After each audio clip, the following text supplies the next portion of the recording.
ఈ కొల్లేరు సమస్య ఎప్పటి నుంచో 20-30 ఏళ్ళగా నడుస్తూ ఉంది.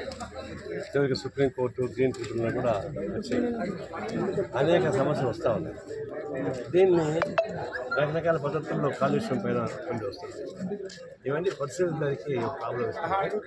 మొన్న వర్షం వచ్చినప్పుడు బాగా ఎండ వచ్చినప్పుడు గొడవేరు వల్ల విజయవాడ ప్రచారం ఈరోజు సుప్రీంకోర్టు కూడా ఈ రాష్ట్ర ప్రభుత్వాల పైన నోటీసు ఇవన్నీ చూసిన తర్వాత బుడమేరు కొల్లేరు తర్వాత చేపల పరిశ్రమ ఏంటి చూడడానికి నేను ఢిల్లీ నుంచి రావాలి. ఇక్కడ 2 సమస్యలు ఉన్నాయి. ఒకటి కొల్లేరులో కొంతమంది పెద్ద పెద్ద వాళ్ళు వచ్చి 500 ఎకరాలు 2,000 ఎకరాలు 3,000 ఎకరాలు చేపలు సర్వే చేసి కెమికల్ వేసి కెమికల్ తోటి ఫుడ్ ఏర్పాటు చేస్తారు. నీళ్ళు అంతా కాలుష్యం అవుతుంది.